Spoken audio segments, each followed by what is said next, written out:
On this week's show, we're discussing Xbox Handheld getting sidelined, EA cancels their AAA Black Panther game, and our juicy SGF predictions. All that and much, much more on this week's GamerGuild Podcast.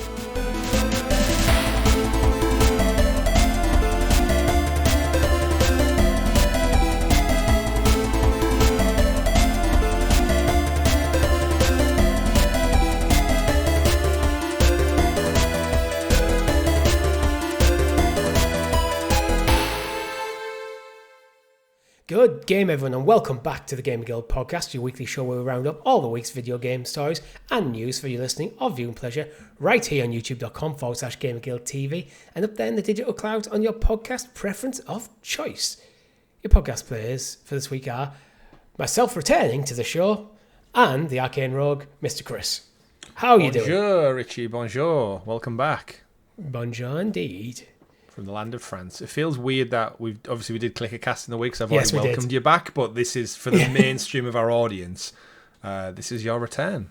Yeah, I had to remember that while I was reading the intro. I was like, actually, no, I missed last week's podcast. So, yes, I am back. I did go on holiday to France. You did. I had a lovely time. We had Tom. We did. Great to see him. I haven't had opportunity to listen to the episode, so how did it go last week? Great. Again, we're in this fantastic place, aren't we, where we have Rob and Tom as almost like backup ammo that when we're just running short, we just whack a few in the chamber and up the pop and talk about games. And they never lose it. They're fantastic to have. Yeah. And in an ideal world where we all could quit our jobs and have our children raised by other people, we'd be doing this full time. But for now, we'll keep with what we can do. You know what? Fingers crossed. The lottery's on tonight. I'm in a syndicate at work. If I win jackpots, I think 165 million. I should be getting about 8 million. So fingers crossed. So what you're saying is we're going for a full studio, paying us full-time wages, and we'll just do this for a living, talk about games. Yeah, potentially, yeah. I mean, you don't have to. You could retire off to California or somewhere and live your best life. We'll work on your behalf. I don't think I'd go nuts with that sort of money, to be honest. I think I'd be quite sensible. I'd buy a house outright, a very nice house. Mm-hmm. And then I'll probably a new car and stuff. Maybe a Switch 2? But I wouldn't be... I'd definitely buy a Switch 2. But I wouldn't be going Lamborghini or anything. And then I think I'd probably just look at it and give myself a monthly wage so I don't just end up as one of these people who end up with one of these people win the lottery and then all of a sudden they're bankrupt 5 years later. Yeah, it happens more than you would like to think. Yeah, we definitely do a few super chats in the live streams if you do win. Oh, yeah, I'll give at least 99 pence, Ooh, which is the price of a membership. Funny how things work out, isn't it? But we do actually have a good show lined up for you this week. But before we get into it, make sure if you haven't already, you click that like button, subscribe to the channel, and ring the bell so you're kept in the loop of all our fantastic content here at GamerGuildTV, such as our weekly live stream, which should be returning... Are we returning next week? It's up in the air whether we're returning next week on the basis of video watchers should be quite aware. Chris is in the process of disassembling his office due to his impending house move, so it's a little up in the air, but the live streams will return soon. Yeah, I'm also, I believe, I think I'm away with work back-to-back weeks, the Wednesday, Thursday that we would normally do it. So we'll figure something out behind the scenes. I promise we'll get back to playing some actual damn games this side of Christmas. And I'm at the moment trying to find time in my schedule to actually get back and record some Pokemon because I think every episode will be up. I think might be up. Yeah, I don't think that I've got anything pre-recorded. Nothing. I don't think anything's members only at this point. You get yourself into a Pokeball, get down to the Poke Center, dun, dun, dun, dun, dun, and then come back with another 8 episodes. Sometimes it's just finding time, and sometimes when I have time, it's like I actually just want to sit there and play Oblivion. I thought you were going to say something else there, but glad you did. I don't even know where your brain went. Oh, the chat will. I wanted to sit there and play tic-tac-toe. Maybe. If that's what you noughts and crosses. We should probably do a shout out as well to the Clickercast, which did finish up this week. Because, of course, 7 episodes in, season 2 of HBO's The Last of Us complete, finished. Thank you very much for your support there. We've had fantastic engagement across the board. Lots of new people coming to the channel who obviously may not even be gamers, but they're fans of The Last of Us. So we do appreciate everyone of you who showed up live, because we did that live for several weeks. And obviously everyone who catches it on demand after the fact or listens on podcast platforms. It will be up on audio services for probably a little bit while longer, but we naturally have to pull that feed because we get charged for it every single month, so we don't want to keep paying for a service when the show's been and gone and on hiatus for another 2 years. But it is there, and I had a great time. I enjoyed the season, and I can't wait for season 3. Looking forward to it. Yeah, me too. We'll probably all return to podcast feeds as well in the run up to season 3, like we did season 1 this year. Yeah. But yeah, Clickercast is officially done. So if you want to know what our general thoughts of the last episode and the season as a whole, head over there. It'll be on YouTube forever. Chris, what have you been playing? Well, I'm proud to say, Richie, I have finished Assassin's Creed Shadows. I got the Platinum Trophy this week, so that is probably clocked in about 55, 60 hours, which I think is similar to what your girlfriend said she'd done. Typical Assassin's Creed fashion, it was usually just mop up and then like slightly random trophies to get in the end. There was only one irritating one, which required me to find certain like mythical creatures. Another one.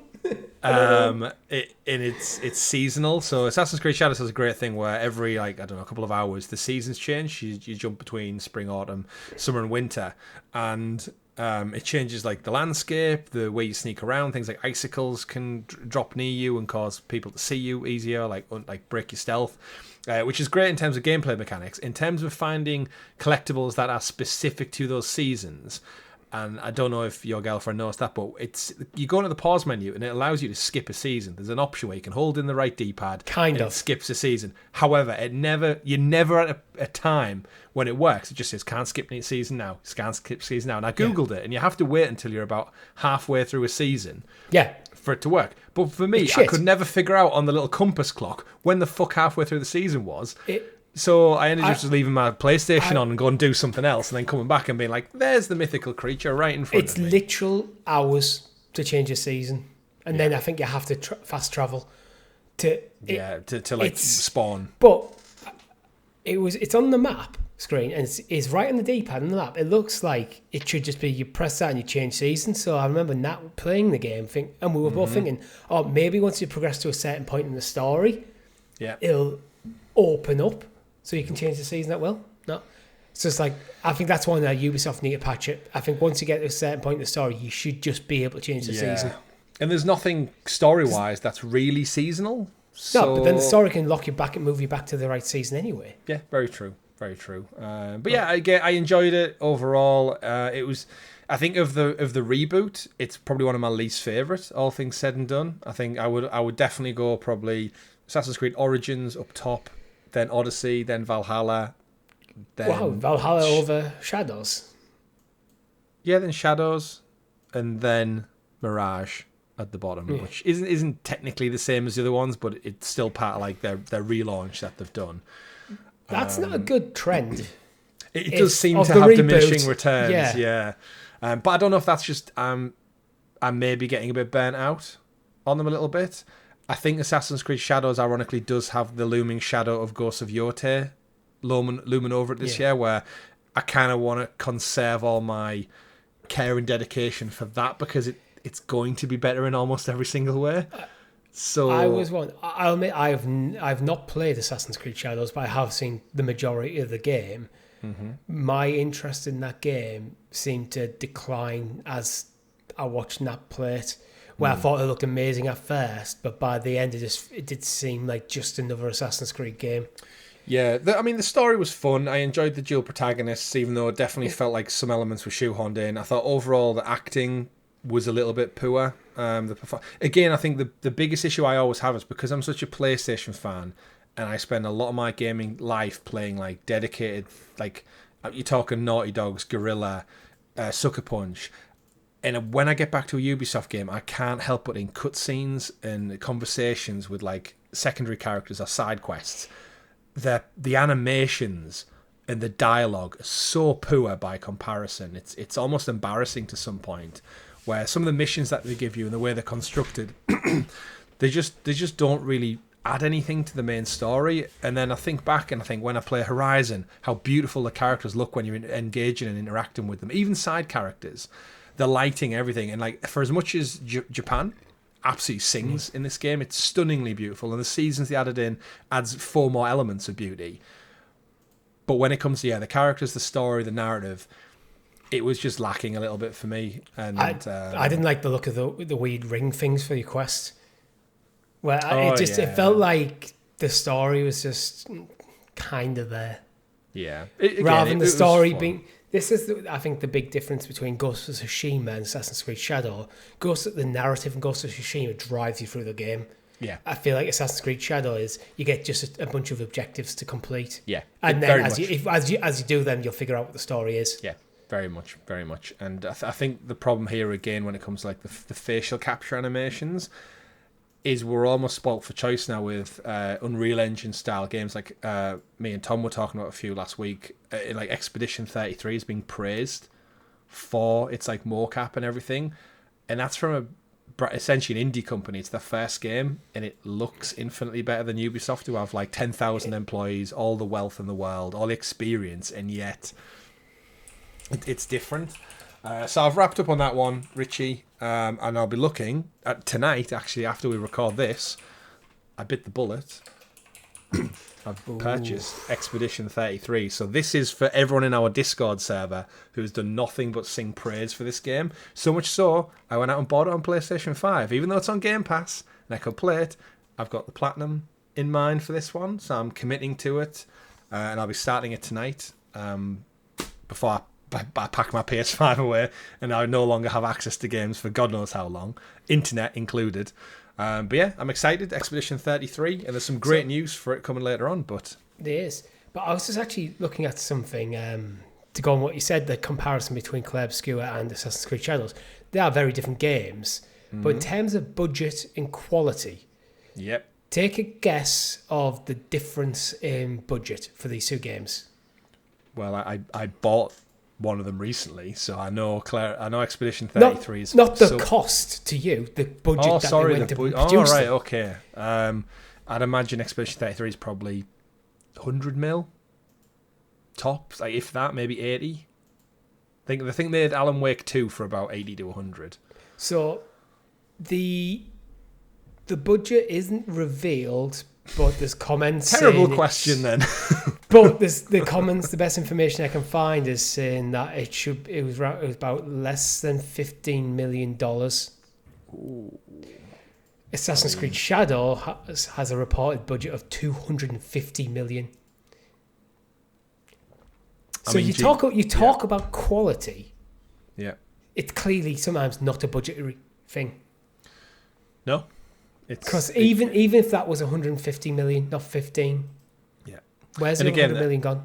I can't talk about what the scope of this one is yet. Obviously, it's probably not going to be as big. And it's probably a lot more linear. But a lot of this could be in things like salaries, though. So Ubisoft staff are probably getting paid more, and Clair Obscur, I don't know the developer off the top of my head, their team might be more incentivized. Yeah. And Sandfall Interactive.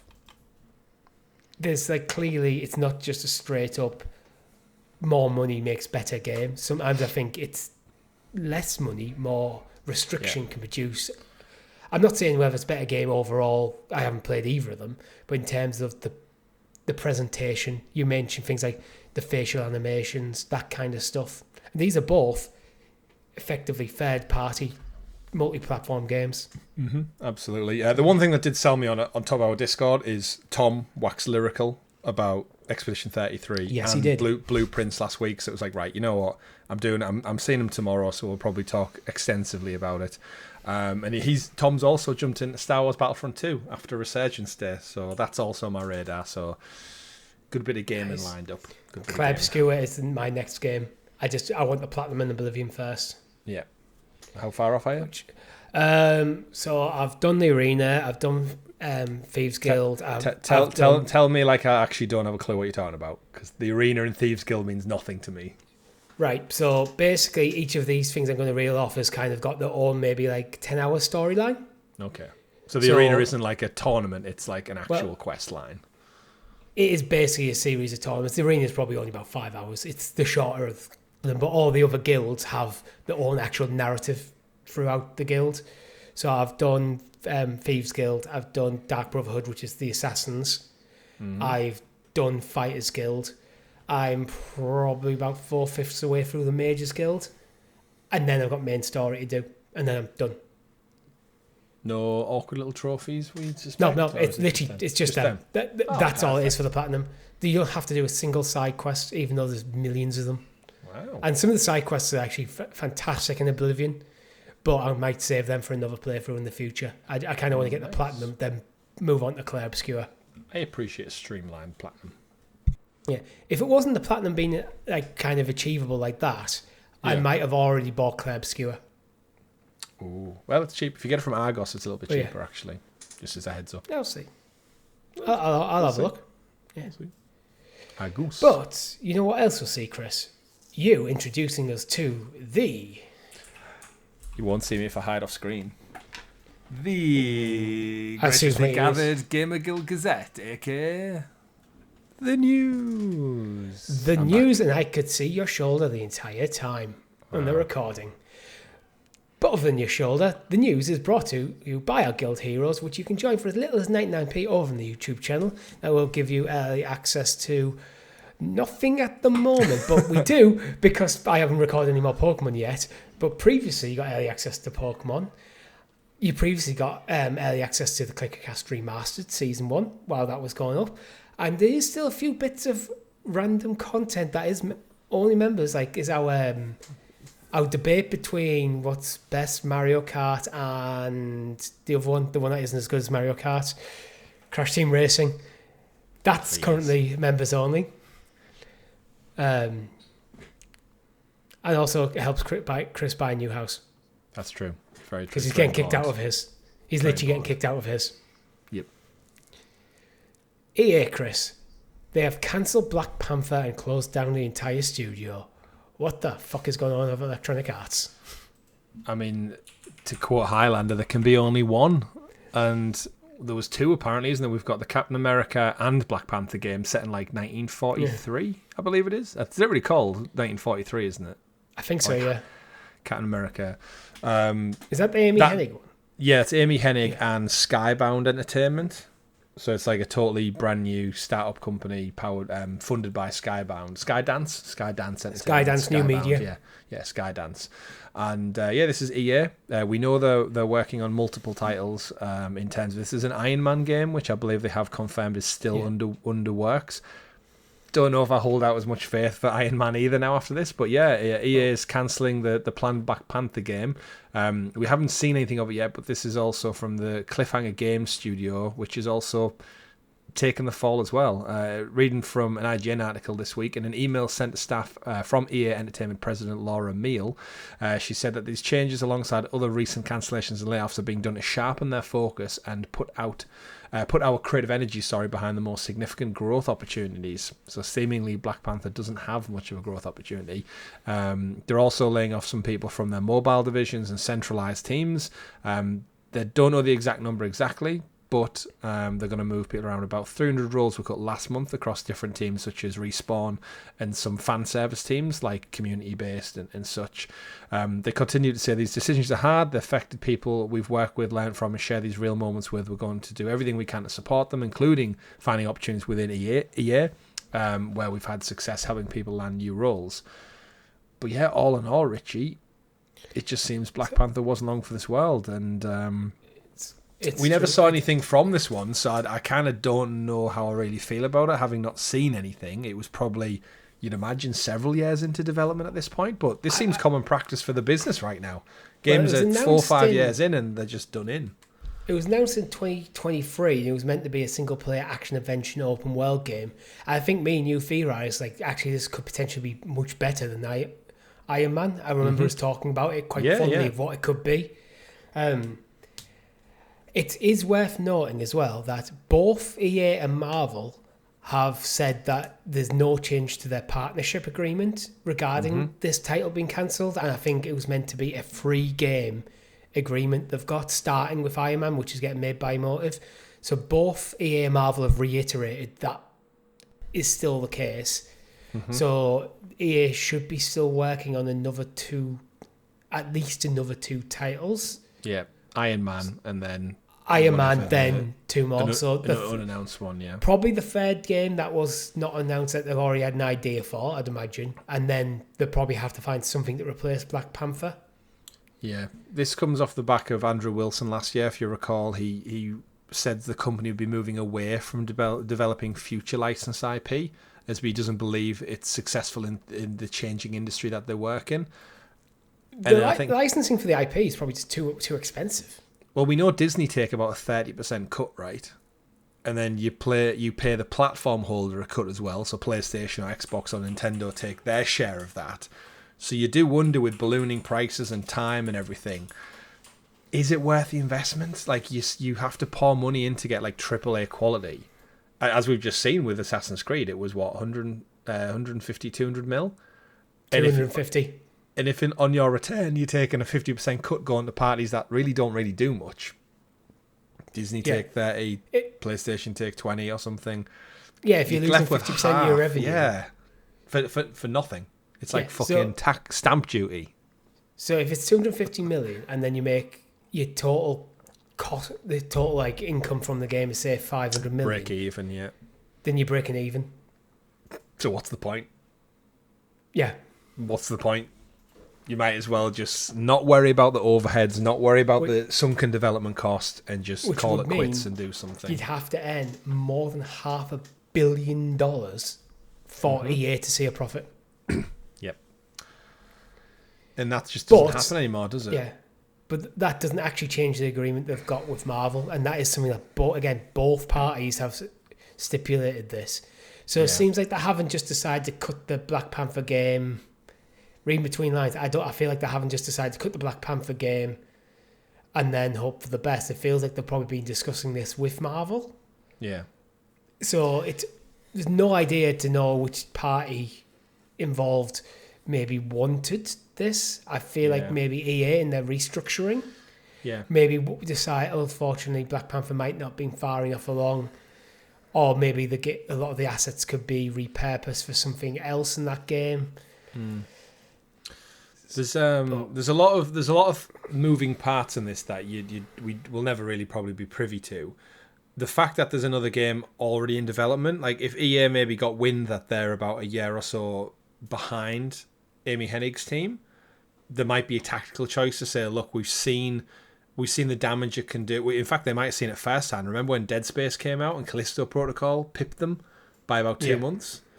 They'll have data that says, like, well, actually, people bought Callisto Protocol and got their horror fill. Maybe they're worried that Amy Hennig's Black Panther and Captain America game comes out, pips them to it. And then I also think not only Marvel is getting diminishing returns, but then I think Black Panther 2 was a terrible movie for a Marvel quality. And I thought the introduction of, like, the Ironheart character in it was shockingly bad as well. I think a TV series is going to bomb too. The CGI was weak for me. The plot was average at best, and obviously they lost Chadwick Boseman, which was unhelpful. Like, they couldn't do anything about that. But it just feels like the momentum is gone, and I think, doesn't that translate over the games as well? Yes, it's very much lost. I think the film that sums up the MCU best for me at the moment is Ant-Man and Quantumania, where it was still getting reshoots and changes to the plot well into production. Yeah. I don't think that happened anywhere near as much in like the first like 3 phases of Marvel, where there's very much more of a clear plan in place. It feels like they're constantly trying to change on the fly. It's it almost echoes the games industry. It's like it almost got too big to control, too unruly, too many caveats and people and contracts and money and timelines. Too much money in it. There's too much money. Oddly enough, there's too much money in it. So the amount of money that they have to make in profits is so insanely huge and not realistic that no publisher is willing to take a risk on anything. And EA have said they're going to focus on their franchise going forward: Battlefield, The Sims, Skate, Apex Legends, and they'll continue to invest in games like the Iron Man game at Motive and a third Star Wars Jedi game from Respawn. all safe options. Apart from maybe Skate. Yeah, but you've got to imagine the development costs on Skate are a drop in the ocean compared to like a AAA. It's essentially just a simulation on skateboarding, isn't it? There's no story needed, no real mocap, no script writing. I'd imagine Skate would have quite a lot more cap. It's a bit more.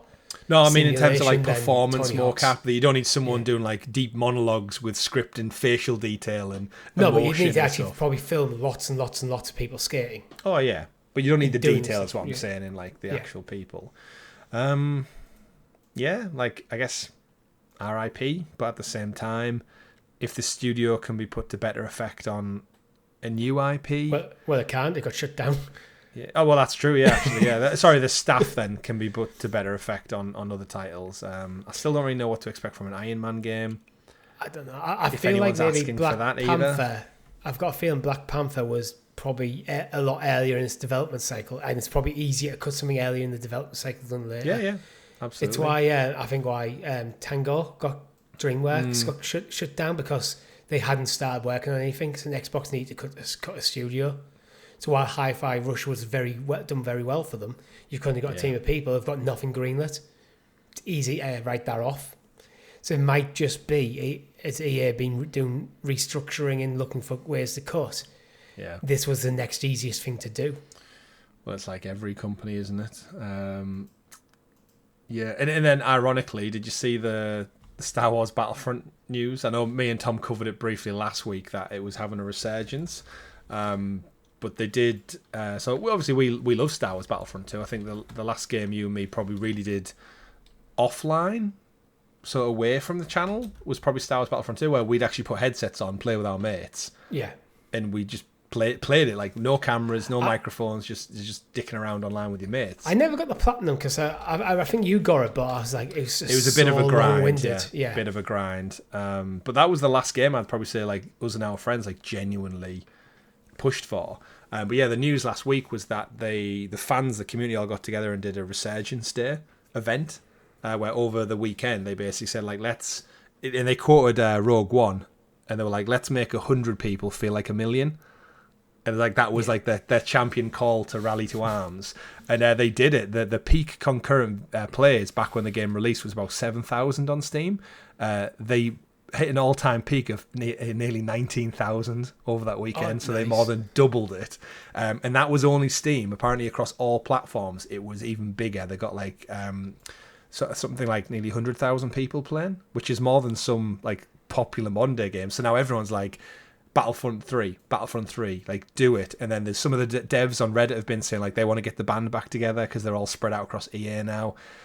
DICE are working on Battlefield right now, but you got to just ironically laugh at EA cancelling this game, saying they're going to focus on these solid franchises. And Battlefront sat there going, you left us. Like, you abandoned us several years ago, and we if you took microtransactions out, that game would still be firing on all cylinders. The story, that's the problem with the story of Battlefront. It was tarnished so much with microtransactions and the stupid star cards, which just unbalanced the multiplayer. Like, I don't like things in multiplayer where you either have to pay money or grind to get an advantage in how the gameplay. Because I just feel like that it just breaks the game for newer players. Yeah.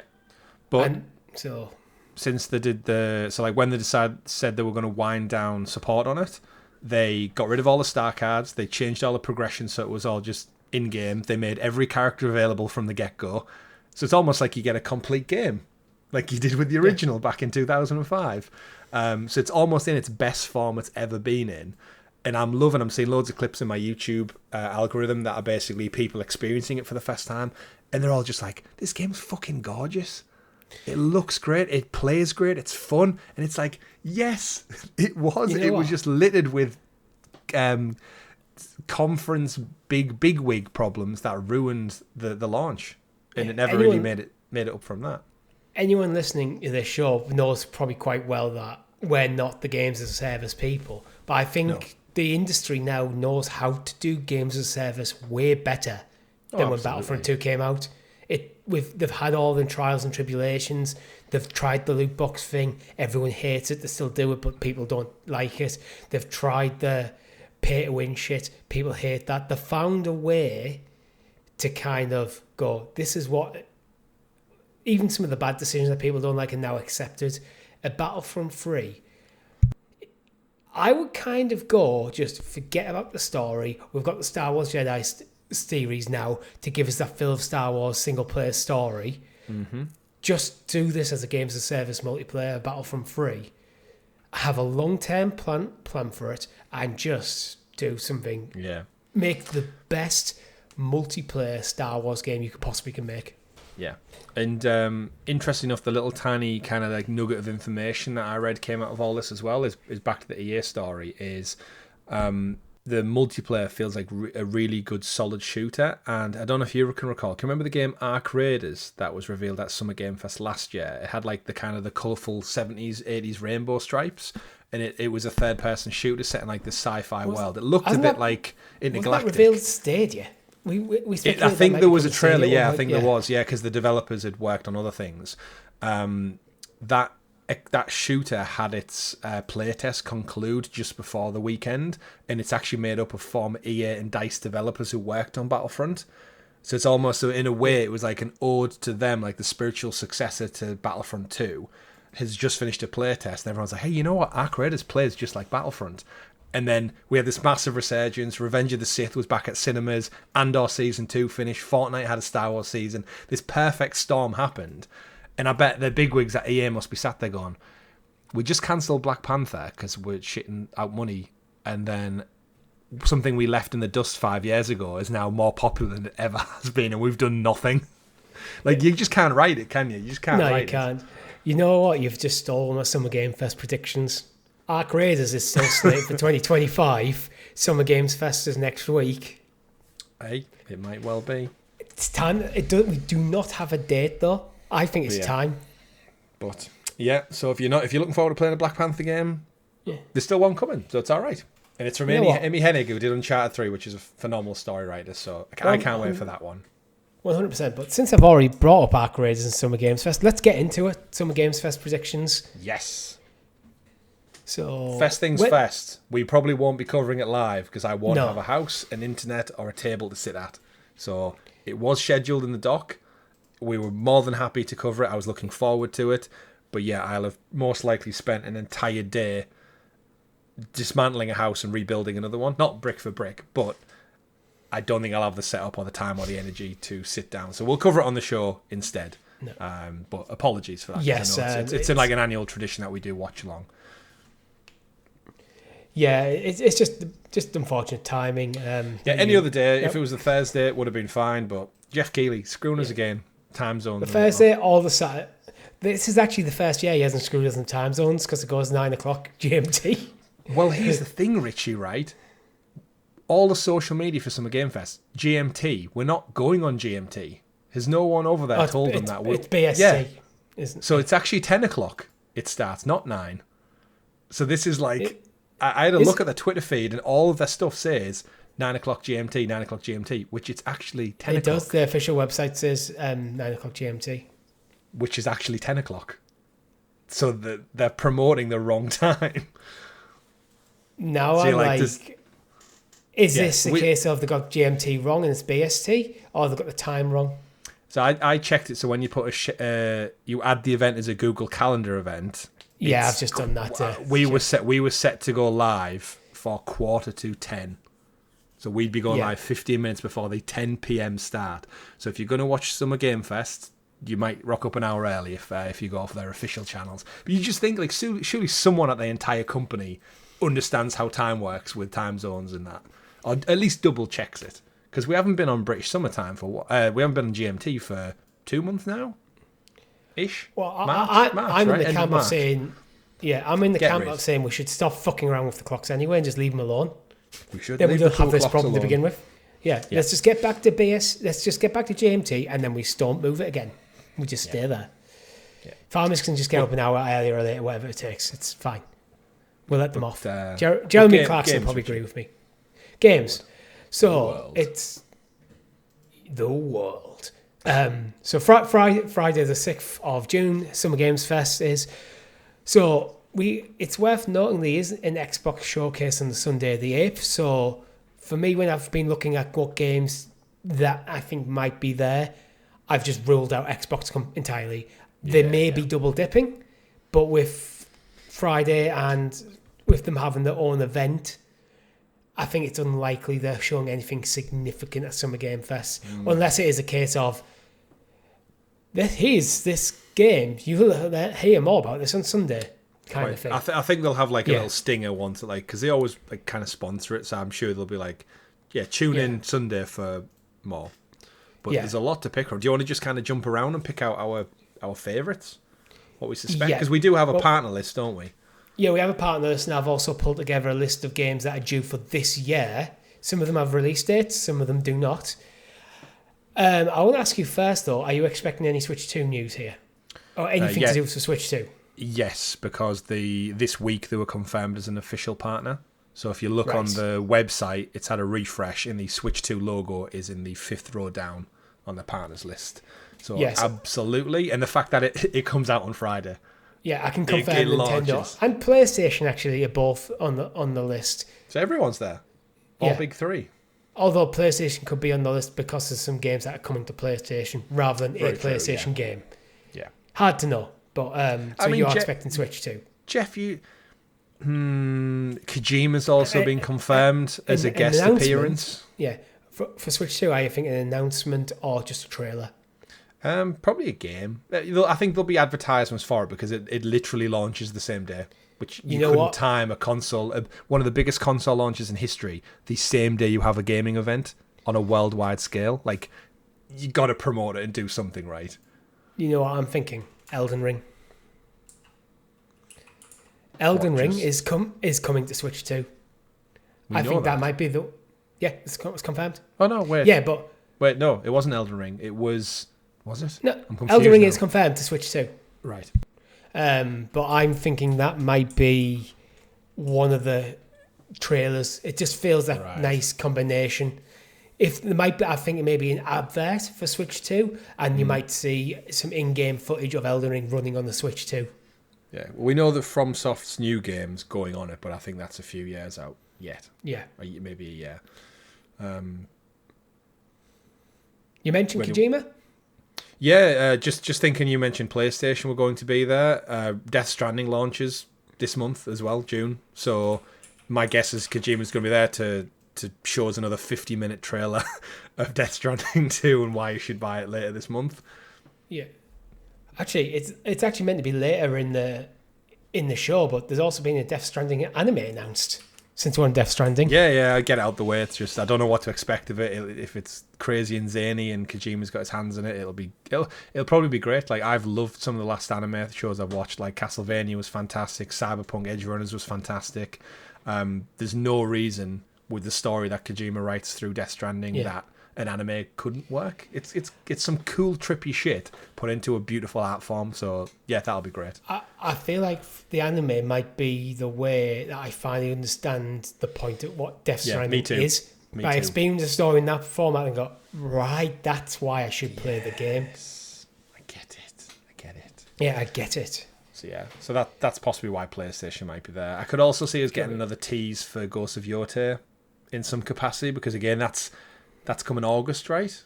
So you're not far out from that.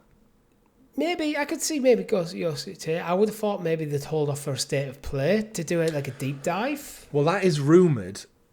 We covered that, I think. Did we cover that last week's show? There was a rumour of it last week. So the Saturday seems quite free. I could see PlayStation dropping a cheeky state of play either Thursday or Saturday to kind of slot in between the rest of the... They do like to do it last minute and not tell you about it. They do. So, but what about the rest of them? There's a lot of players here. Where would you like to start? I'm looking at the list of things I wrote, and I think there's some things I think we should mention. Dune Awakening, I don't think Eva's particularly interested in a Dune MMO. No. That's due on the 10th of June, so it does feel like, and it feels like very Summer Games festy, a kind of like a Jeff Keighley kind of announcement. So I could expect to see that. FBC Firebreak comes out 17th of June. See that. Absolutely. Final, like a release, final trailer before release. Yeah, well, we know it's coming to all platforms. We know it's coming to Game Pass and PlayStation Plus, so everyone's going to have access to it. We're definitely going to give it a go on the channel, and the fact that Jeff Keighley's so closely tied with Remedy and Sam Lake, they're going to have something to show off. And again, a couple of weeks out, it seems like a great platform to just give it that one last push. You know what? I'm actually looking at this list and going, if they cover even half of these games, it's a rock solid one. Yeah. Gex trilogy, limited run games. I could see that being a small moment. Yeah, I can see them maybe having a little montage of just like some of the little remakes, reboots, because they've got their back. Because they've got their own engine now, the limited run. I can't remember what it's called. It's not called limited run engine, but they have their own engine which is being used for ports. So I wouldn't be surprised if we maybe get one or two new announcements of things. But yeah, I think Gex will be their front runner. Yeah. Any that you want to bring out? The standout one for me, I think, looking at the list, there are probably two. I'd say IO Interactive being there. It's been a damn long time since we had anything other than Project 007 being named Project 007. It's been a good couple of years since we got Hitman 3. I know they've done a lot of packages in the VR version and the Assassin, what was it called? The Assassin Collection or something? The full, where it was like all of them repackaged into one banner. It's been a while, and I think IO are ready now to go big and independent. Remember, this will be the first one where since they broke away from Square Enix. It's their game, it's their baby. James Bond's in a bit of a movie hiatus right now, so what better time to drop your own version of Bond that could be better than the movies than now? Give me a trailer, show me some gameplay, give me a vibe for what James Bond in 2025 looks like. Because it's been a while since we got a Bond game that hits all things. I knew there was something about Hitman I'd read recently. It's by the time you listen to this, it'll be too late anyway because the offer ends the 30th of May. But Hitman: World of Assassination was free to own on Steam. Oh. But yeah, you just reminded me of that. But I think you're right. Maybe Project 007. It's time to resurface. Or actually show us what the game is. Because we don't really know. It's just Project 007. That's all we know. Yeah. Which is like, it's such an ambiguous thing to say. Another game I think it's time to show as well is Hollow Knight Silksong. It's one of them that gets predicted it gets predicted at every single bloody event and it never turns up. But then it got announced that it's coming to the Switch 2. We don't know a date yet, but the Switch 2 is imminent. I think it's now time, because we know it's coming to Switch 2, which might be the reason why it was hidden. Yeah. Why they weren't talking about it. So I feel like this is the time to finally go, we can finally tell you when this game's coming out. So, when it kind of feels like one of them things, maybe Nintendo, they had an agreement with Nintendo where they weren't allowed to talk about the game too much because it might give away information about the Switch 2, that kind of thing. Yeah. I'd agree. As a nice little side note to what we said, they haven't confirmed Konami to be there, even though Metal Gear was shown off at, I think, the Game Awards. Is it a coincidence that now Kojima's a guest speaker, Konami isn't at this one? It just seems like they're avoiding each other like a jilted ex. And isn't it like, it comes out in August, so it seems like this would be a great time to do one last big push and be like, Snake Eater's out in a couple of weeks. I don't know if you saw the CGI trailer, by the way, of Snake Eater been redone, but it's worth a look. I haven't. It's on my YouTube watch list again. It's amazing. I've been just really busy since I got back from Paris between decorating and getting back to work, and work's been chaos, so I just haven't had time to sit there and watch stuff. So that almost confirms for me it'll be Death Stranding if they don't want that to clash with Snake Eater. It is a bit of a shame that if that is the case, that Konami and Kojima can coexist at the same event. Yeah. Because Metal Gear Solid Delta, surely that's a game that we all want to see some full-in gameplay stuff, and like let's start building the hype train for us. Because I think it's could be one of the strongest games of the year. It's kind of like penciled in for a game of the year contender for me. Yeah. My other big one I'll probably pick out is going to be Capcom. I think it's time we see something of Resident Evil 9. We've obviously had the rumours. We know what the vibe's going to be. There's a couple of leaks that have happened. And it's been a while since Village. We played Village on Stadia. We did. We completed it on Stadia. It's been a while. They're kind of running out of steam with their remakes. We've had 4. I don't think 5 and then into 6 are anywhere near as beloved as 1, 2, 3, 4. No. We've heard rumours of maybe Code Veronica or Zero getting done, which we could see here instead of 9. I could see them hitting us with a Silent Hill double here, where it's like, he's 9, but before 9 comes out, we've got Code Veronica remake coming 10 of the year or something like that. I think it's the other way around. I think it's 9 first. They've confirmed them working on... Did they confirm or did they tease they're working on 9? No, yeah, 9's been pretty much confirmed. I think the director for Village is back for 9, or the director for 7, Biohazard, is back for 9. One of the main guys is back to do this one, so... Yeah, but then there's only just rumours of... Could it be Code Veronica? Could it be Resident Evil 0? Yeah. Could it be a Resident Evil 1 remake again? Fingers crossed. I feel like it's 9... I think it's almost like new title remake, new title remake, new title remake. Yeah. That's the kind of like cadence we're working there. But definitely something Resident Evil. There's probably going to be an update for Monster Hunter Wilds as well. Like, it's been out for a couple of months, probably like an expansion or more monsters or something like that. So they'll probably have a little segment in there. Yeah, I think that's likely. Monster Hunter, again, it's another one that just feels like a Jeff Keighley-ass game. Mm-hmm. A Jeff Borderlands Keighley 4? Game. Borderlands 4, it's out September, so there's no real big showcases between now and then. Well, 2K's there as a partner, which we could go down the rabbit hole and be like, it's Grand Theft Auto. It's Grand Theft Auto. And they're not showing up at this thing, especially after the delay. I think, we'll see a double hit of Borderlands and Mafia, which also comes out in a couple of months. Mafia the Old Country, 8th of August. Yeah, so I think we're going to see... Good. Yeah, we're going to see like a double hit, I think, of maybe like somewhere like a third in and then 2/3 in, we'll get Borderlands and then, also Mafia Old Country. Yeah, nothing new from 2K and their respective teams. But I think that's a safe bet. Yeah, I think another safe bet is where the winds meet. It's that weird kind of...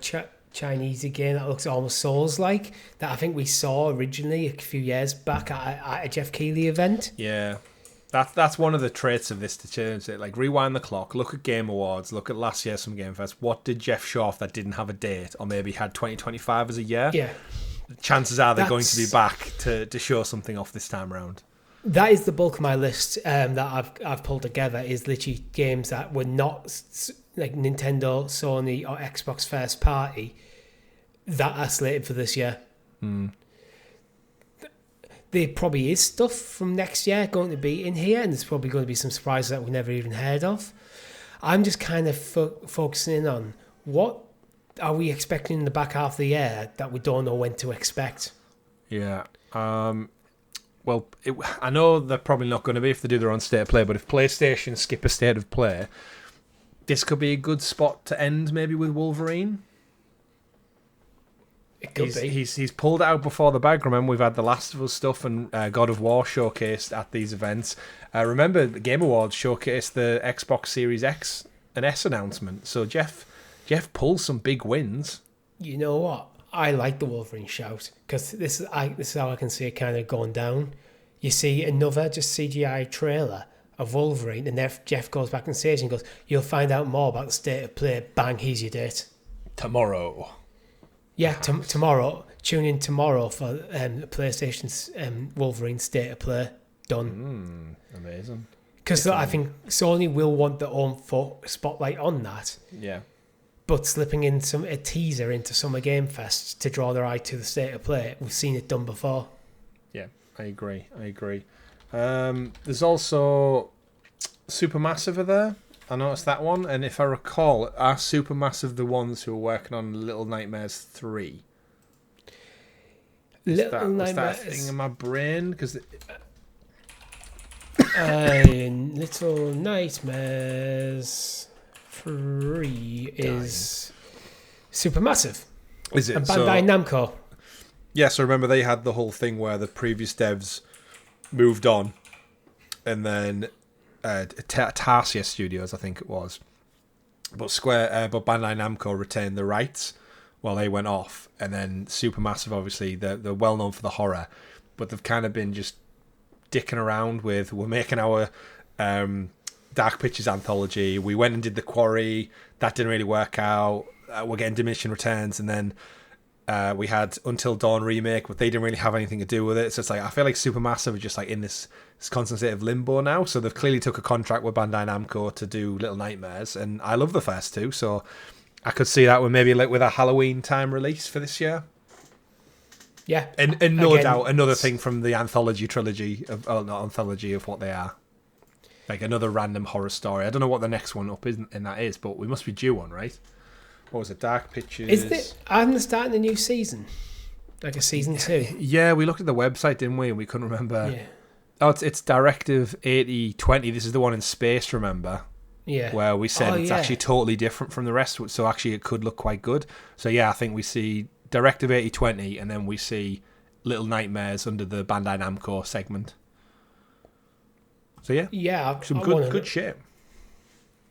Yeah, and the one I think we could see as well is Mouse PI for Hire, because again, I think that's another Jeff Keighley reveal.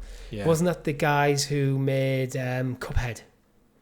No, I don't think it was. Wasn't it? Give me Cuphead vibe. Yeah, it got big vibes. Either way, it's a different one. Its studio is Fumi Games. So yeah, it's just an indie one. That was the kind of like detective noir shooter. Yeah, like Cuphead shooter, essentially. Yeah, but like a first person shooter, but it's got a similar art style to Cuphead, but in black and white. Yeah, and I feel like that kind of 1930s cartoon aesthetic. So that's one where I think we could see a release date. Yeah. Techlander there, so I'd imagine we're going to see something from that Dying Light. Was it called The Beast? Which was like their standalone Dying Light game. They said it wasn't DLC, and they brought back a character from the first game. I can see that being a thing. I think we got the tease at Game Awards, so it seems the right time to kind of go like, this is where it's at. Here's a date. Here's another showcase of it. Get Dying Light zombie fans their fix. Yeah. And then I kind of think who's like, there's obviously ones like there that we're probably not going to talk about, like smaller studios, smaller games, the ones that are going to pad out and make the numbers up. Square Enix are there. Are you expecting anything from Tomb Raider? Maybe a bit early still. Tomb Raider didn't they lose Tomb Raider Square? Oh, sorry, yeah, they did. Yeah, I'm thinking of. I was leaning towards for Square Enix Dragon Quest 1 and 2 HD 2D comes out 30th of October. I feel like that's probably where I'm expecting Square. Maybe an announcement of Final Fantasy VII remake coming to the Switch and maybe Xbox. Yeah, like, I think a trailer for that. The director let that leak or slip the other week. It was announced that Final Fantasy VII remake coming to the Switch 2 was announced at the Switch 2 reveal. Yeah.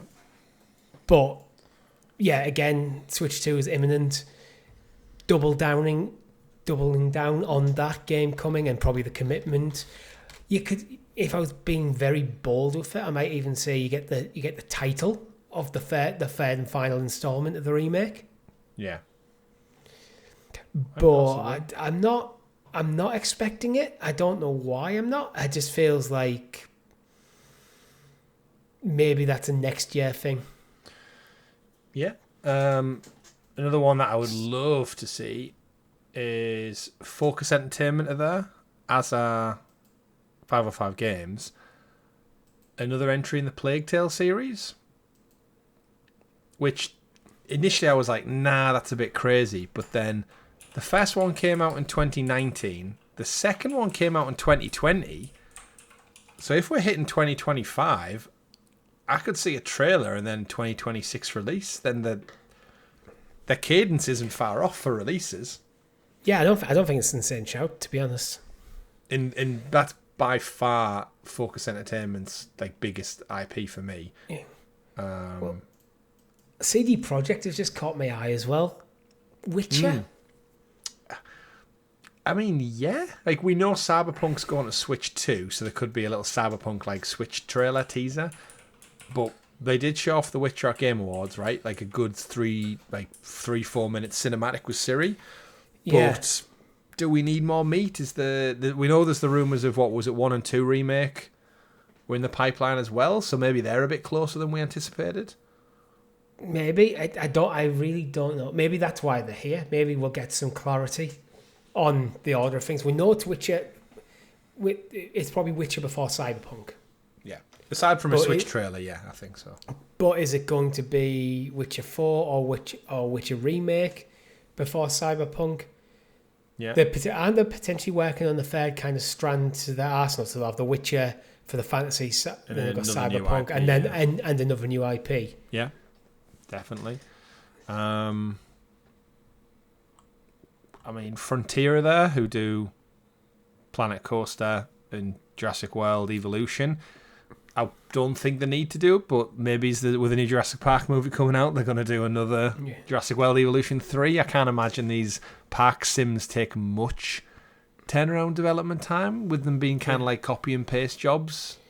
Yeah, Niantic are also there, so potentially Go some Pokemon Go. Yeah, I mean, they have been bought out recently. All the other side games have gone. They've kind of just doubled down on Pokemon Go, but Steam are there. Maybe another Steam Deck or Half-Life 3.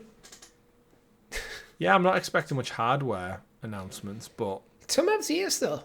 Yeah, I mean, Razer are there as well. MetaQuest are there.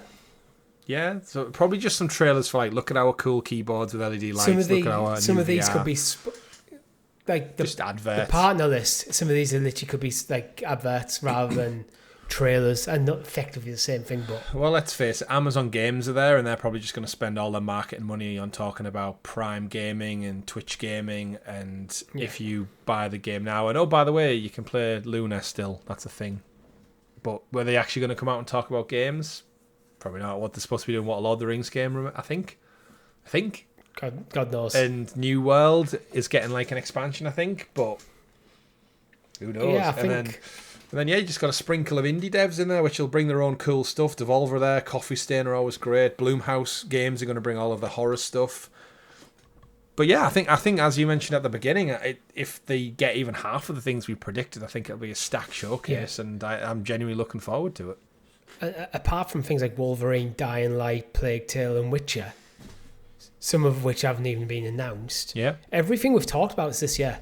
Yeah, I think that's what's getting me excited for this. Is like there's so much cool looking stuff for this year that we're still waiting to hear detail on. Yeah.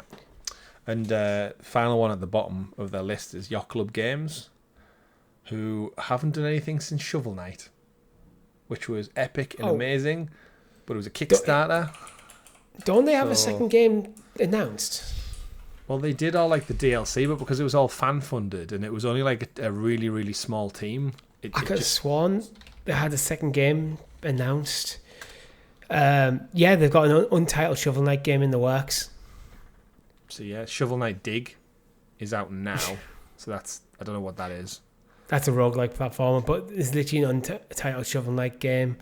I'm only reading from Wiki at the moment, but it's to be announced, and it's a platformer, an upcoming mainline entry in the Shovel Knight series.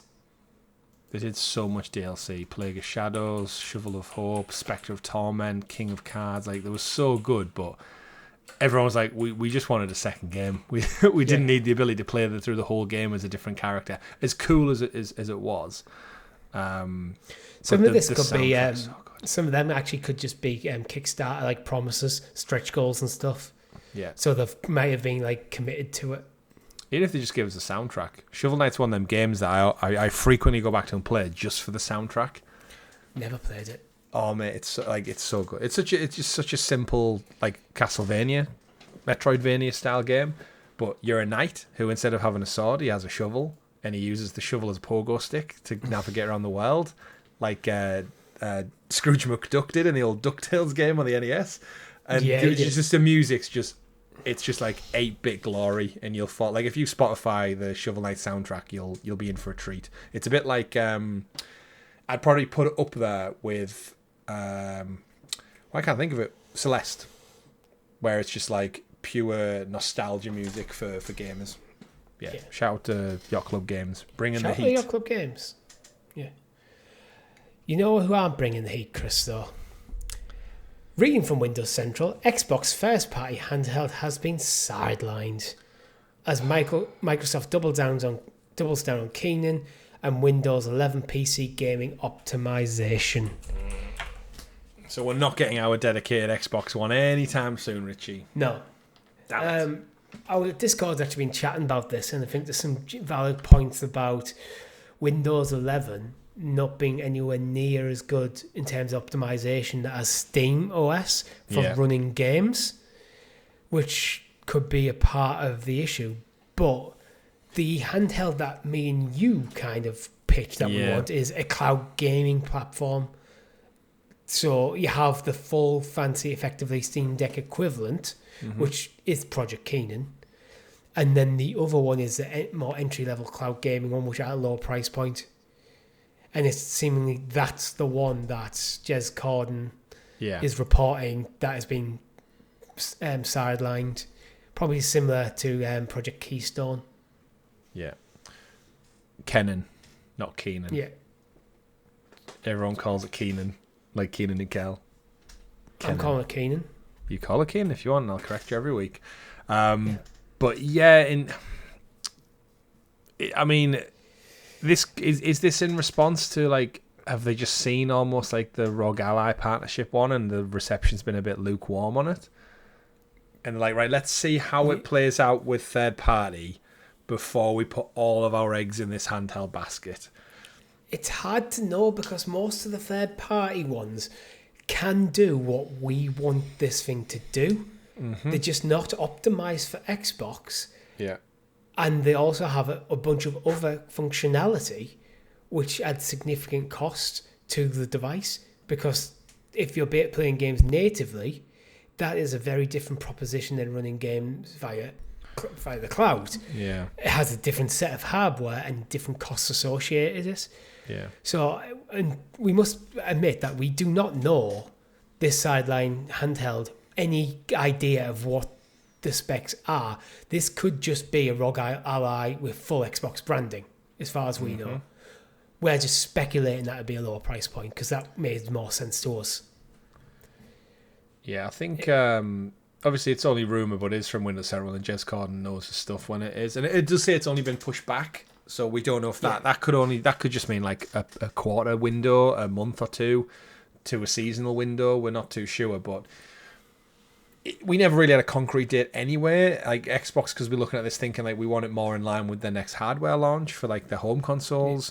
We don't know what the Game Pass numbers are looking like for maybe cloud usage versus like native usage and PC and stuff. So there's probably a lot of data that's been crunched to come to this decision. But I think, as you said, the big driver is if they're going to commit to this themselves, and if Windows 11 isn't in a state that can at least match the Steam performance, that could be a thing. But there's also rumors going around that they're working with Steam to get SteamOS as part of it, which I think would be the bigger win. If Microsoft can incorporate their own game store with Steam, that's another, I think, a good win for the whole industry, where Steam just keeps doing Steam stuff, but then now Microsoft is part of Steam in terms of library and performance, and maybe with some kind of Game Pass integration.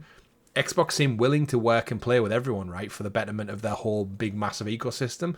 We'll go wherever you are as a consumer. And we found that people with Stadia and stuff and Luna, they struggled with that. We already have our massive library. Why would I want to start somewhere else all over again? And I think Xbox, your own Steam library, Richie, paired with Game Pass, do you need any more games at that point? Well, my Steam library is well out of date, but it's full of classics. If it all runs on your handheld, though, like, bring it with you. Yeah, potentially. I don't know. It's just a shame, but I think this might just be a case of taking the resources they have and focusing them. Because there's also Discord again. They've been talking about things like they are working to improve the cloud gaming options, basically almost like a second generation of xCloud. Yeah, which probably lines up nicely with the next generation of Xbox hardware, dedicated hardware. So maybe if you're working on the cloud gaming over Microsoft and stroke Xbox combined, you're working on the next Xbox, you're working on a third party with which is Project Kennen. Yeah. And then you're working on the games, and then you're working on optimizing Windows 11, which you should just kept with 10. Windows 10 was good. 11's pointless in my opinion. Maybe it's just one of them things where they'll look at it and go, all these projects are moving slowly because maybe resources spread too thin. Sometimes it's better to focus in on one or two projects, get them moving, then go back to the other ones. That's what I'm hoping it could be. I mean, yeah, I think both of us personally as well. Pardon me. Happy for that. I think longer in the oven, more refinement. See where the industry sits at it. I think both of us are on the same page. The ROG Ally, especially the leaks, just look a bit clunky and chunky for me. For like how slim and sexy the Portal is and looks. Nothing from what I've seen makes me want to go out and buy it, especially when I'm going to have the Switch 2 sat there and the Portal doing its job. Yeah, it needs to wow me, but I think I'm on the same camp as you. I just want an Xbox dedicated one that looks like it was made by them, rather than just copy and paste a skin from another device. I'd take a third party one that was priced similar to the Portal. That's my thing. I look at the price of a ROG Ally, and I go, no thanks. I'm paying a lot of money for features I don't want. And literally, the ROG Allies, I think it's listed on their website as £599. That's a lot of money. It is. That's more money than I'm willing to pay for basically to use it as a dedicated cloud gaming device. Yeah, same. Just so that's where I'm like, that's where I know the ROG Ally is amazing, the Steam Deck's amazing, but it's not the thing I want. Yeah, I want the Portal in green. In green specifically. Yeah, I want it in translucent Xbox green. So that would be pretty slick, to be honest. That's the one I'd go for if I could get a translucent green like Xbox version of the Portal. Yeah, give it to me. I think that's just where I'm a bit disappointed because I love my Portal. Tom was talking about how much he loves his Portal. He wouldn't have played Expedition 33 and Blueprints without. And you know what? Just before we came live on this, I saw it on my app as Tom's back online. It's like every night he's on that shit now because he just sits in his. You talked about that last week. His wife plays TV, and he just chips away, and it's like, yeah, what a world, what a world. Yeah. Yeah, I listened to the show while doing my ironing, while my girlfriend was painting. Post-holiday ironing, there was a huge pile. So I just put the GamerGuild podcast on while I was doing it. See, this is what you could do back at home. Just like you can. Yeah. But everyone I know who's got a Portal, and I found it funny that Tom's use case is actually quite similar to mine. Because he likes to spend time with his wife. And he also wants to play games. Yeah. And so while she's watching TV, or in my case, Nat's playing games on a PlayStation, I can be playing my game while hanging out with her. Perfect. That's why I love my Portal. Me too. And that's what I want from Xbox. And what I want from Nintendo is Pokemon Legends ZA. Because we have a release date, Chris. October the 16th. Earlier You've pre-ordered... Yeah, it is. Usually Pokemon is my birthday. You've got Switch 2. What are your thoughts? Because I think everyone knows once I get my hands on Switch 2, I'm buying this game.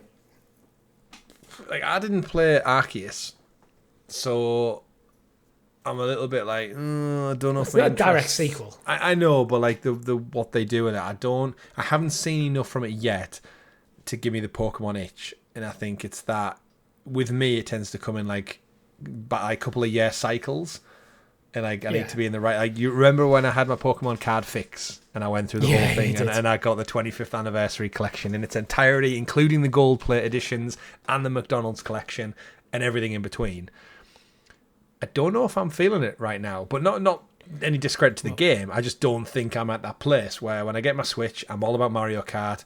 I've got one eye on the Donkey Kong Bonanza game, and then I'll see what other indie titles come out, probably from Summer Game Fest this week. But in terms of Pokemon, I'm like, I might just hold off because chances are there's another main entry one around the corner. Probably the next year, I would have thought. Yeah. Or what I might do is I never finished Scarlet and Violet because of all the shitty bugs. But I did it. The Switch 2 version, because there's like there's an upgrade path, remember? I might go back to that, save myself some coin, and finally finish that one. So I got to ride that motorbike guy around. To be honest, if you wanted to play as someone who has now finished Scarlet, actually Violet, I finished Violet. I was tempted to buy the DLC because I was properly into Pokemon before Oblivion got announced. I went, yes, bye. I'll do that instead. I don't want to play with you anymore. I think there's much better games in the series than Scarlet. I think going open world the way they did, it's too open in the sense of like it gets a bit boring in that sense. It's great if you kind of want to go on, let's go capture them all. But then you have the downside of being, as you get in towards the later game gyms, you're way over leveled. Yeah. Yeah, I think we'll see what comes out. You cannot turn XP share off. Nintendo, XP share, make it optional. Like, hate that shit. Can we also point out as well, the box art for the Switch 2 looks horrendous. It does. Pokemon Zard, because they've got the big block, the Switch 2 block that covers like the top 10% of the box, and then they have to have that annoying paragraph of like Switch 2 rules for like the Switch 2 edition, the upgrade pack, and sold separately and everything, and then it all just gets very. Put that on the back. Yeah, it all just gets very. I think that they're either under some legal obligation, or Nintendo just doing Nintendo things where they're trying to really delineate between this not just being another Switch, because obviously they've had Switch Lite, Switch OLED, and maybe their marketing department are worried that people are going to be like, oh, it's another Switch, but it's not a true successor. And I think the marketing is maybe getting a little stuck with it. Well, but personally, I think it looks messy. When you read the kind of little descriptor it does sound like a not true successor. It makes it almost sound like a Switch Pro, because it includes the Nintendo Switch game and the Switch 2 edition upgrade pack. So it's almost like, he's a high-res texture pack for the game. You ain't getting the game on that seems to be how they're presenting them. You're getting the Switch version on disc and a downloadable upgrade. Which is a bit shitty as well. Well, I don't know if it's downloadable, but it's just it's on card. But it doesn't read right. Logistically, that's how they're making the game. They're making the game for the Switch and then giving an upgrade pack for the Switch 2, but they're just doing it simultaneously. Yeah. But would you be... it's all just a bit messy.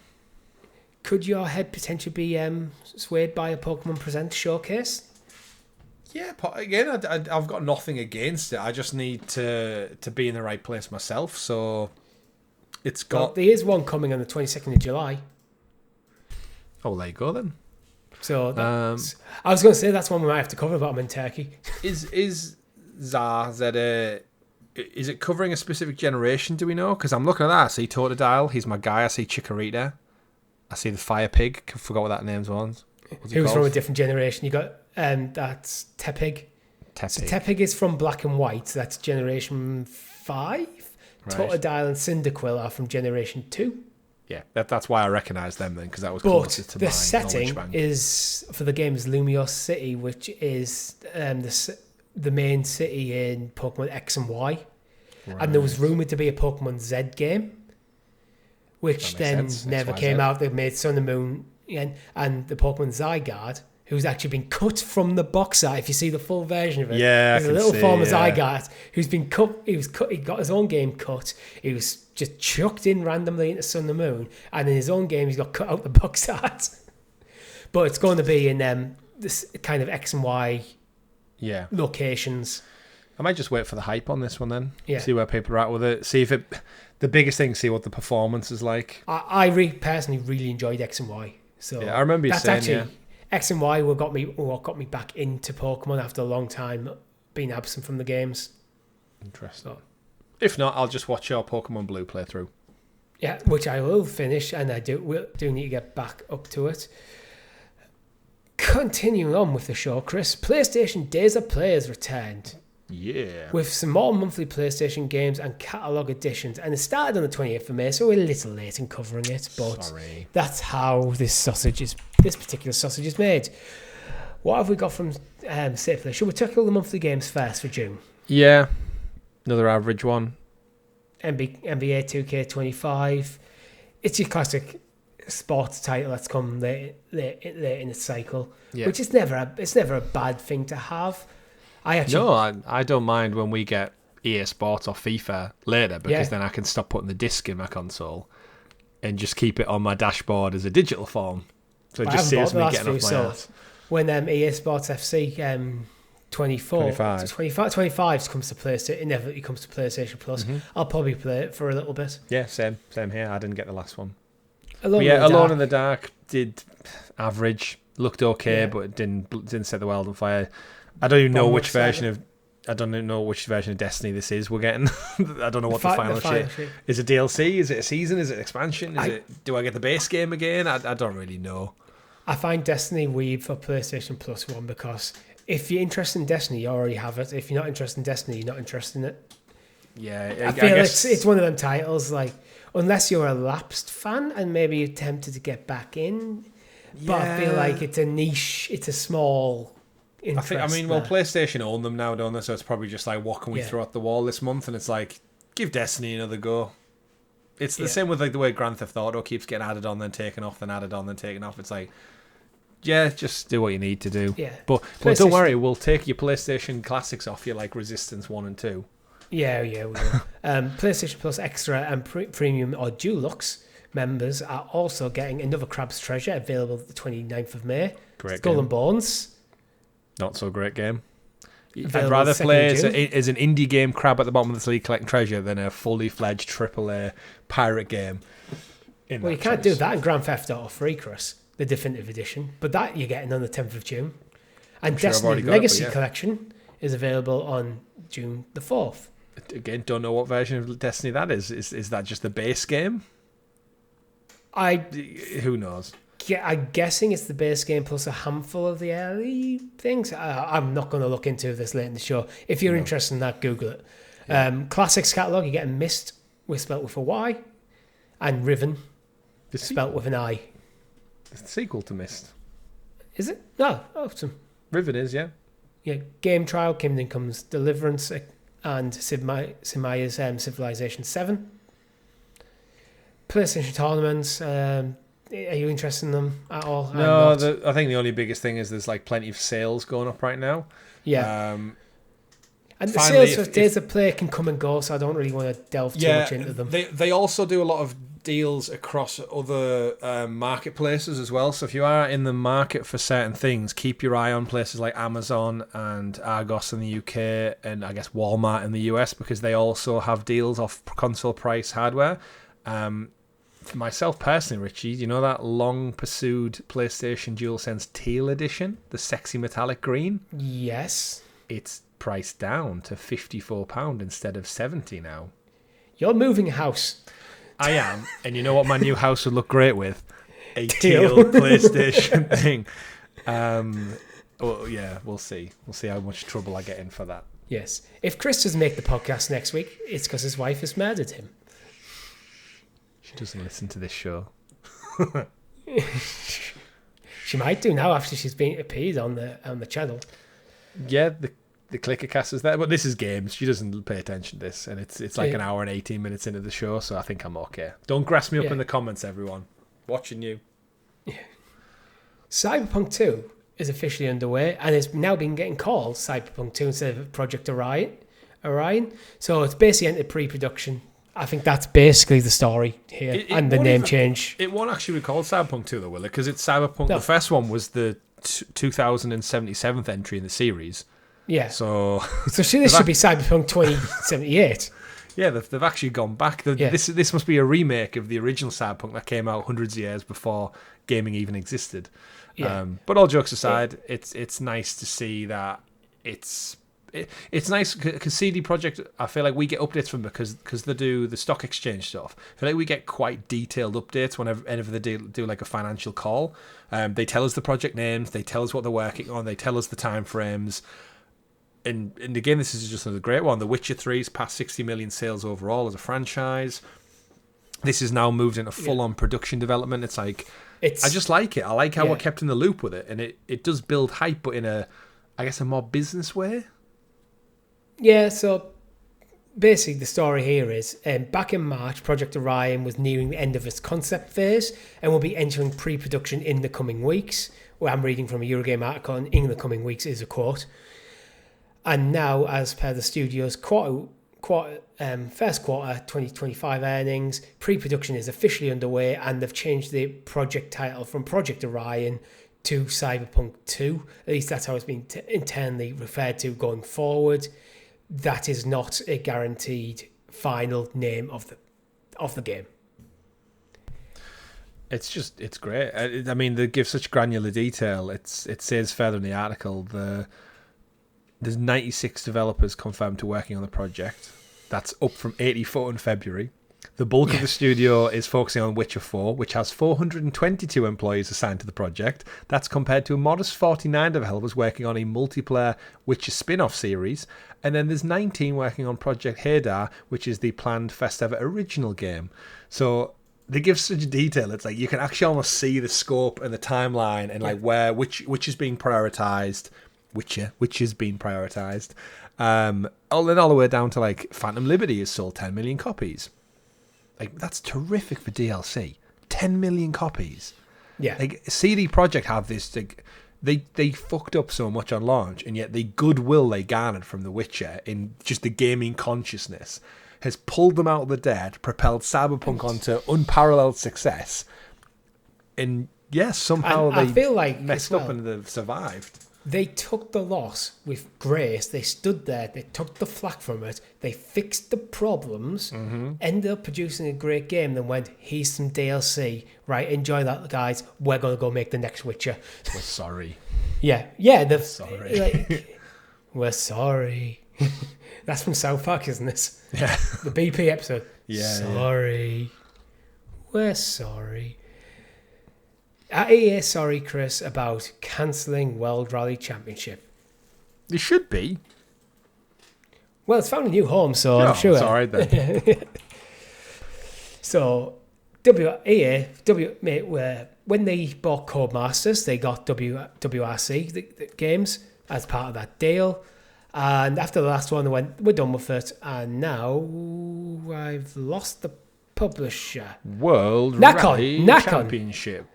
Yeah, Nakon have now got the rights to the game, and it's gone again.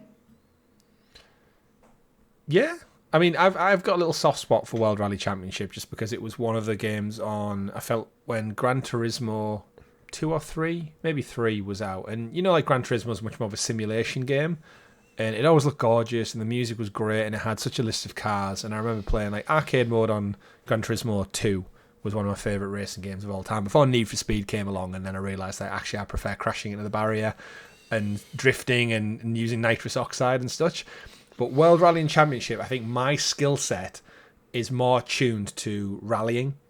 Get in the mode, stick the back out, drift a little bit, go over bumps, and the dynamics and the it's frenetic a bit more nature. Forgiving, the very simulation stuff. And it's more fun, if we're honest. You can't get beat to shit. Like, I remember playing Gran Turismo, nothing happened to the car, barely took any damage. But you play World Rally Championship, you lose your bumper, you lose your wing mirrors, your windscreen gets smashed. I just felt like it was just more arcadey, which was the type of racer that I was clearly into. So yeah, World Rally Championship on the probably PS1 or PS2, I can't remember which one it was. I've got a really good soft spot for that.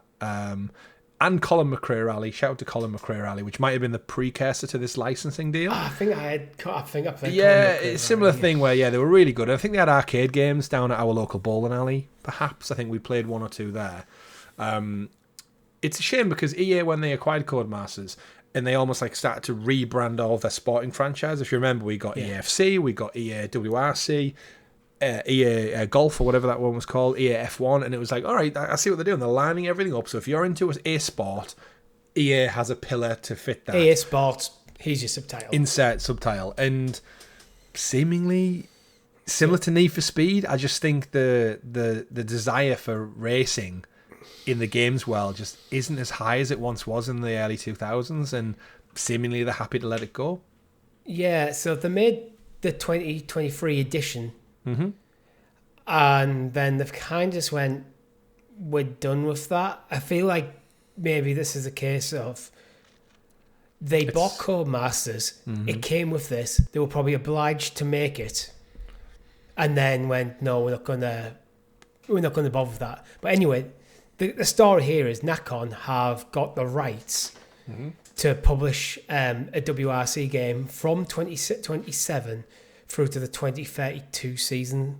So it's going to be a few years before we see anything. But they've got a six season exclusive rights for it for PC and consoles. And if they're smart, they should make it a platform. Just call it World Rally Championship, and even the word championship almost is what you would call a platform. The championship is the competition. Season pass. Yeah. To cover the next season. 2025 season, 2026 season, and then you can just keep adding content without having to rip everything up and do an annual entry. And when you have this 6-season deal as well, you can have a clear endpoint as well. Yeah, and if it succeeds, then you just renew it and do another season. And obviously at some point you might have to do another generational skip, like when the PS6 comes out. But for now, I feel just in terms of your pipeline, it's just more convenient. But this 6-season deal could potentially take us into the early PS6 generation. And then to sign a new deal, they could launch it as a new platform to do the same thing again. Yeah. Well, Nacon's the publisher, aren't they? So I'm not sure which developer they'll dish this out to, or if they have like an internal studios. But you know what? I'm glad the franchise is living. Codemasters were fantastic. EA, clearly it's just not big enough for EA. Back to our first story with the Black Panther. It's clearly a franchise that it doesn't make EA money. It might be successful, but it's not EA successful. This is the problem where sometimes I think every game needs to make EA level monies, where something like WRC could have potentially made WRC money, which would be profitable and keep things quietly ticking over. Yeah. If it's enough money to keep it self-funding and a bit more to go in the coffers to help offset the cost of the bigger developments, surely that's a good idea. It's diversifying your portfolio. So if you've got a lot of smaller titles bringing small amount of profit but still being profitable, these could help balance out the risk of a bigger, more risky title flopping. Indeed. But there again, I'm not paid millions of pounds to make these sort of decisions. If only. The developers of Claire Obscure should be, because 33 days after Expedition 33 came out, they had sold how many copies, Chris? Including the one you are currently holding a camera. 33.3 million and one. You are the one. It's poetry in motion, right? Yeah. Expedition 33 days later, 3.3 million copies sold. Congratulations to us. Possibly very indie game, not far. Oh, I mean, I'll tell you in a few weeks, but no, I don't think it's going to get indie game of the year because I think it's up for the big award. So I think indie game could go to something like Blueprints instead. Probably not tracking too far behind Assassin's Creed Shadows.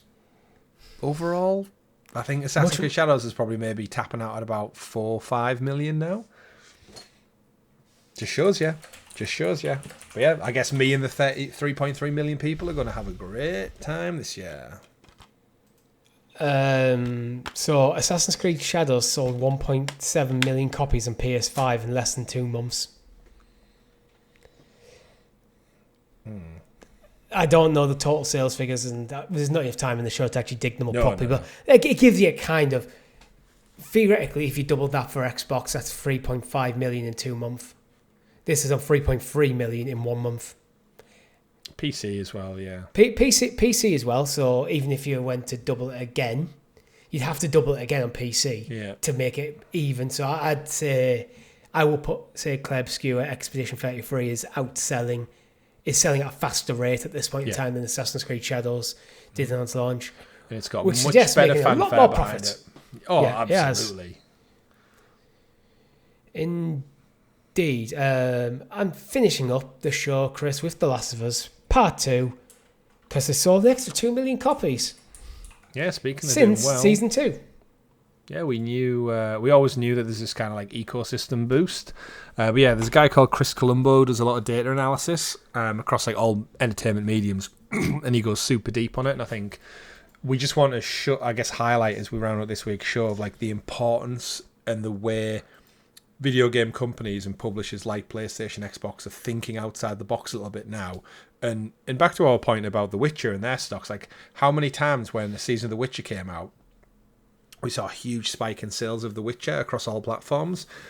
And if you can keep that ticking over with anniversary editions, remakes, reboots, seasonal content, and then with the massive success we're seeing now of video game entertainment spanning across everything from The Last of Us TV show is obviously one of them. Fallout has just been signed off. Season 2's finished. The Mario movie and Minecraft movie and everything else in between. I think Minecraft went back up to like second top seller of the year last week after the success of that movie. It makes sense. But yeah, this guy's gone and done some like insane dig deeping on The Last of Us being an ecosystem. So it'd have a 7-episode run. And in terms of like cultural currency, he calls it, and commercial lift across all platforms and talent, you've got the model reaching 20 on streaming services, reach 20 million unique viewers, which means it's an estimated $72 million in subscriber value, based on like their ad tiers that HBO Max and stuff do.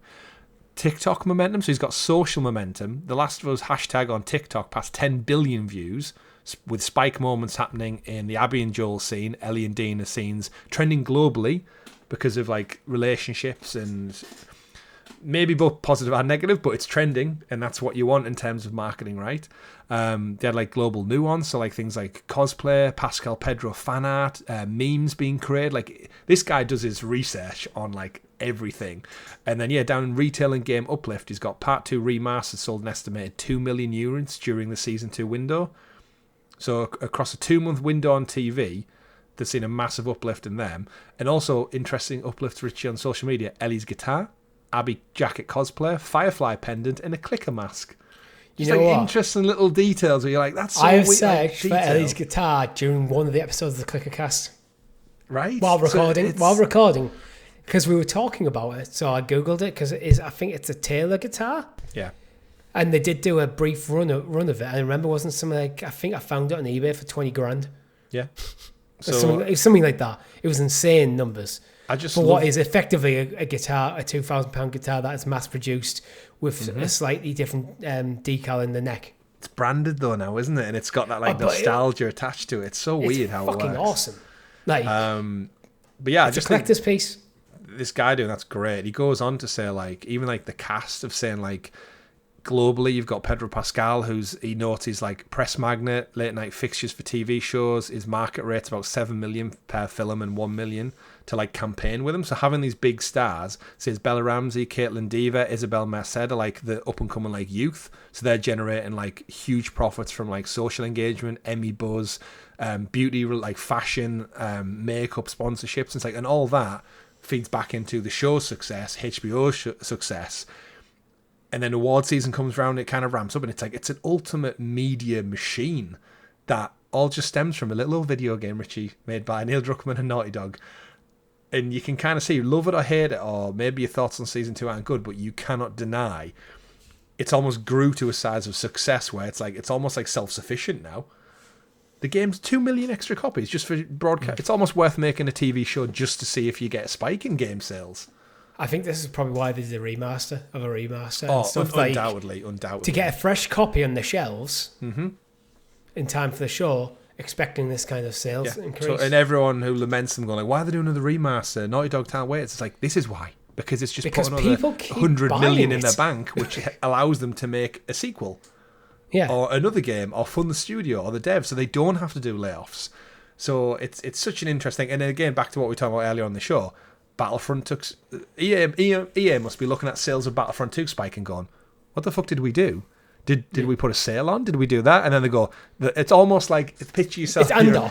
Andor did that for you. You're on... just picture it, you're on Vader's Star Destroyer, and one of the little Empire grunts comes over and goes, sir, we've got something show up on our radar. And he's like, what is it, General? And he's like, people are buying Battlefront 2 all over again. He's like, why? He's like, we don't know. More of them are coming out of Lightspeed. Sale. And EA just like, what the hell? And it's just perpetual multimedia entertainment in its entirety, and you love to see it. So it's a medium that we're passionate about, just doing well. You can just imagine someone in EA's offices, he's probably just in the accounts section or something, and he's just looking at the sales figures for like the week or something. He's like, that's weird spike there. Why is that happening? And then they've had a meeting about it. It's like, does anyone know why this is happening? It's like, oh, well, Handheld's gone, yeah. And then you find out there's a social media presence pushing it. It's like, did we have a campaign running? He's like, no, just Andor, the show, which has nothing to do with EA and nothing to do with Battlefront. There's no cross-pollination apart from that Star Wars IP and the fandom of Star Wars. Yep. You love to see it. You love to see it. And what I love to see, Chris, is This Week in Video Game History, which is how we like to end every week's show. So starting on May the 30th, happy birthday to my girlfriend. What have you got for us? Star Wars Episode 2, Attack of the Clones, 23 years ago. Launched on Game Boy Advance, just to get a Star Wars one in there, because we were talking about it. Nothing in particular on this day. I guess game I have never today, owned. What? The game I've never owned on the 30th of May, that is probably the biggest one in this title, which is insane that I've never owned it, is Mario Kart 8 came out in the Wii U. Oh, yeah. Wow, shout out to the original. We skipped it for time, but Elden Ring Night Rain came out not years ago on 30th of May. Not here, came out today, not years ago. Looking ahead. Nothing. 31st of May, we have 26 years ago, Worms Armageddon on the PC. What a fucking amazing game. Great game. Best Worms game, full stop. June 1st. It's a bit light. Yeah, it seems to be a bit light. Half-Life 2 Episode 1, PC, 19th year ago. 19th year, 19 years ago. 19th years ago, yeah. No, nothing there. The only one that's picked up for me is Red Faction Guerrilla. Came out 16 years ago in 2009 on PlayStation 3 and Xbox 360. And that was the game that I loved. Red Faction 1, and then Guerrilla came out and I was like, yeah, I'm done with this franchise. They went too far. Get your ass back to Mars. So on the 2nd of June, the one that jumps out to you is what a game that killed a franchise for you. And not just for me, for everyone. I think we didn't get another Red Faction game for years after that point, and the next one wasn't great either. So yeah. Well done, Guerrilla. But that is all we have time for you this week. If you've liked the show, make sure you hit that like button and subscribe, and consider hitting that bell so you're kept in the loop of all the fantastic content here at GamerGuildTV, such as this podcast every single Monday on YouTube and podcast platforms. Pokemon Blue for members whenever I get back around to recording some more episodes. We will be returning hopefully in the next few weeks with our live streams. Keep your eye on our socials or our Discord for more information of that. All the links you need are in the description of either the video or the podcast platform. And Chris will undoubtedly be letting you know somewhere about his early impressions of Expedition 33. I'm gonna go do it, folks. And I will be letting you know about my jealousy that Chris is currently playing it, even though I'm playing Oblivion, which is awesome. Damn right. And with that, my name's been Richie. I've been Chris. GG everyone. Goodbye. Bye.